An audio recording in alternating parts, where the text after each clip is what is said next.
AI models today are just mind-blowing, right? They can write poetry, they can debug code, and reason through some incredibly complex problems. But here's the catch. For all that brain power, they're basically stuck. They're locked away in these digital worlds. So today, we're going to talk about the protocol that's finally setting them free. And this really is the central paradox of AI right now. I mean, you've got these incredible minds, these large language models that are kind of like brilliant prisoners locked in a solitary confinement cell.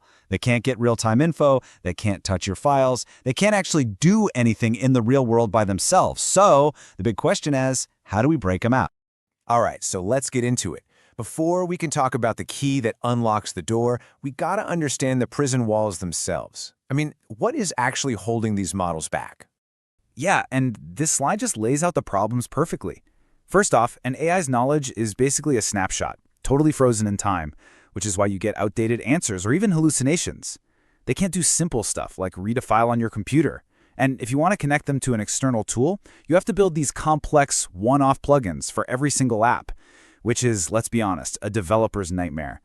This also opens up all kinds of security risks, and if you try to connect too many tools at once, it just completely swamps the AI's attention span, its context window. So, what's the fix for this total mess of custom adapters and security nightmares? What we really need is some kind of universal standard, right? Like a single plug that just works for everything. Well, that is exactly what the Model Context Protocol, or MCP, is all about. And honestly, this is the perfect metaphor. You have to remember this one. The USB-C for AI. Just think about it, right? Before USB-C, you had a drawer full of a dozen different chargers for all your gadgets. It was a mess. Now, one standard connector pretty much does it all.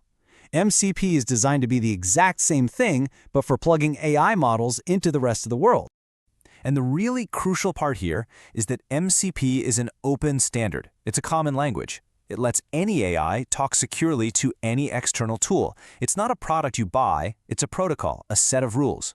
Kind of like how HTTP runs the web, this is the protocol for AIs that can actually do things. And this chart just shows you the night and day difference. Look, on the one hand, before MCP, you have this total fragmented mess. Custom code everywhere, models that are completely isolated.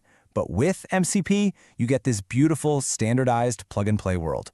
This means a developer can build a tool server once, and it can work with tons of different AIs. That's how you turn those isolated models into real, actionable agents. Okay, so we've covered the what, but how does this connection actually work? Let's pop the hood and take a look at the technical handshake that makes this whole thing tick. It's actually a pretty straightforward 5-step process. So, step 1, your AI app, the client, finds and connects to an MCP server. Let's say one that's hooked up to your GitHub account. Step 2, that server immediately tells the AI, hey, here's what I can do for you. Create issues, read files, you name it. Then, when you ask the AI to do something, it reasons that it needs one of those tools, it sends a standardized request to the server, and then the server securely does the work and sends back a nice, structured response. Simple as that. So when that server advertises what it can do, it's really talking about 3 core building blocks. You've got tools, which are actions like create a Jira ticket. You've got resources, which are all about getting data, like go get me the contents of this file. And then you have prompts, which are basically reusable little cheat sheets that help guide the AI on how to use all these tools and resources in the best way. Put them all together, and the AI gets a crystal clear picture of what it's capable of doing. All right, this is where things get really exciting.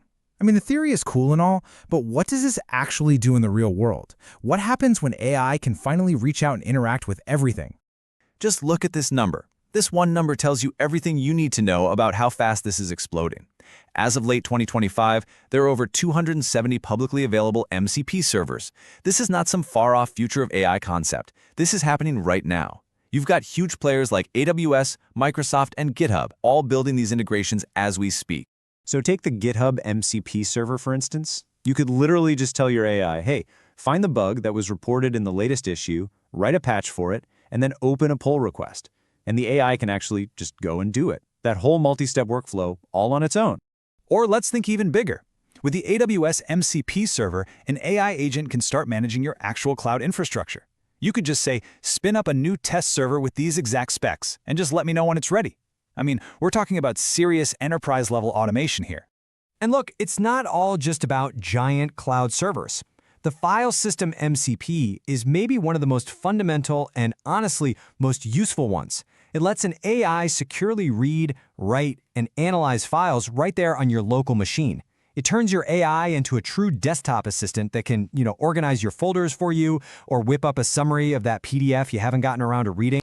So let's just quickly recap the huge advantages here. You get one single standard, no more chaos. The AI gets real-time, accurate info, so no more making stuff up. This is what powers those true multi-step AI agents. It's secure by design with really fine-grained permissions, and this is a big one. By offloading all the heavy lifting to these servers, the AI's actual brain, its context window, is kept free and clear to focus on the next step of the problem. Okay, but of course, no technology is a silver bullet, right? With this kind of power, you have to be responsible.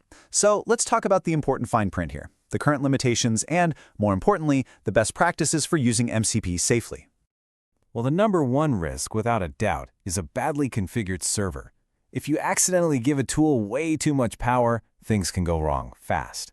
You also have to remember the standard is still evolving, so not every AI client is going to support all the fancy new features just yet. And if you're connecting to a server across the world, you might see a little bit of latency. That's just physics. Which leads us directly to the absolute essential, must-follow best practices. Rule number 1, always get explicit user permission before the AI does anything major. No surprises. Number 2, use the principle of least privilege. That just means only give a tool the absolute bare minimum permissions it needs to do its job and nothing more. For sensitive data, try to use local connections whenever you can. And finally, log everything. Keep a clear record of every single action the AI performs. So at the end of the day, when you boil it all down, MCP really is the missing piece of the puzzle. It's the bridge that finally connects these incredible reasoning minds of LLMs to the real world of data and tools, transforming them from just chatbots into truly capable agents. So, the universal connector for AI is here. The standard is set, and the ecosystem is growing faster than anyone could have imagined. The door to that digital prison cell has been thrown wide open. The only question left is, what are we going to plug in next?